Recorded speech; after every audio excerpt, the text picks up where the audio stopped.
Hello, everyone. My name is Mark. Welcome to Mark's Remarks. Today, I'm going to read a review for a book by a gentleman named Bob Hickman. If you're not familiar with him, I would strongly recommend you check out the Atrocity Guide video that I will have linked in the description. He's better known as the man whose catchphrase is something along the lines of "God entered my body like a body same size." If that doesn't ring any bells and you're still interested, definitely watch that video first. If that does sound familiar, I will be reading a review today for a book by him that is called Visions of the Beast with Seven Heads and Ten Horns, NWO Reign of the Antichrist. That's the full name. Yeah, here goes nothing. The problem I have with outsider art isn't that it's too random or too strange, but rather the opposite. It's superficially original, but ends up drawing from the same shallow pool of cliches as most others. Bob Hickman's ramblings are no exception. Most of the book repeats the same few visions of nuclear holocaust and of a bright white Satan with 666 on his forehead. I'm not saying that God can't give inspiration via tried and true idioms, but the problem is that they lose all forcefulness when so drearily repeated for the upteenth time. I feel a lot of pity for Bob Hickman. On the surface, he's a seriously disturbed trucker who suffers from hypergraphia. But once you sift through the cliches and repetitions, some interesting fool's gold surfaces. For example, his main premise is that God entered his body like a body same size, like me floating into you or you floating into me. This is his mantra, and I'm not quite sure when this baptism by the Holy Spirit happened. The earliest dated entry in this book, which was published in 2010, is from 1997, so it must have been around then or earlier. Whenever it happened, Bob Hickman claims that God has been torturing him ever since, as he did the prophets of old. This is the genuinely interesting core of Hickman's theology. Rather than presenting an omnipotent evil God as a hypothetical what if, his videos claim it is scriptural. He points out examples of prophets like Job and Ezekiel who were afflicted with various trials throughout their lives. However, rather than the traditional understanding of these being evils which God allowed to happen, Hickman sees them as being sent by God himself. He views God as a sadistic deity who enjoys tempting and torturing us. Quote, I hate everybody, saith the Lord. The dilemma that Hickman proposes is twofold. First, why does God allow evil as a means to an end, such as the cross?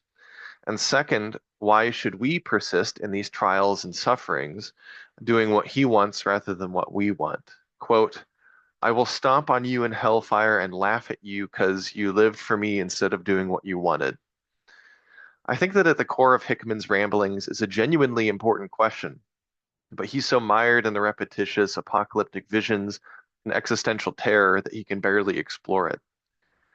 The latter issue is especially pungent throughout this text. Arguably, the most common word is the name Holly. I don't know who this is. Most of the other names which pop up in the book are world leaders, as is usual in paranoid schizophrenia, or celebrities.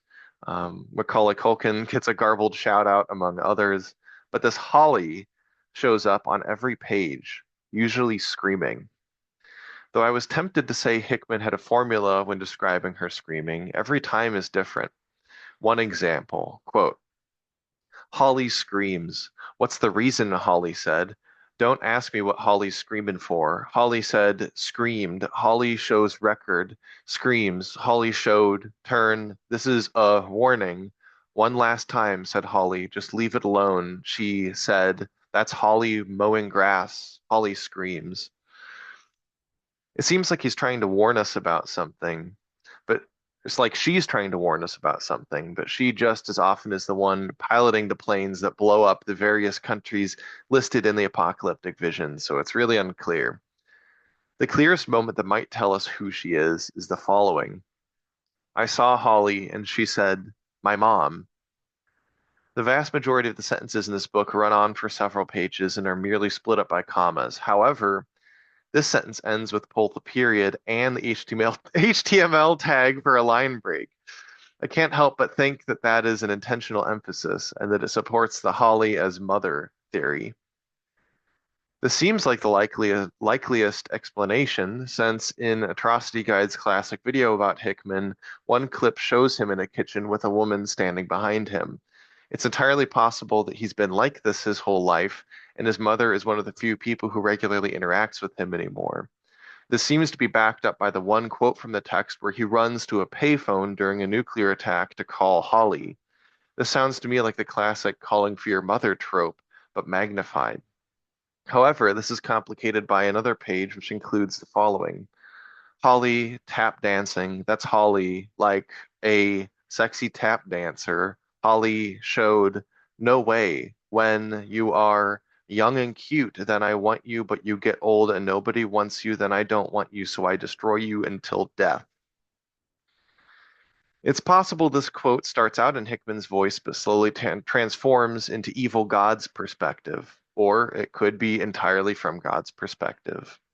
If the latter, the mother theory holds up better.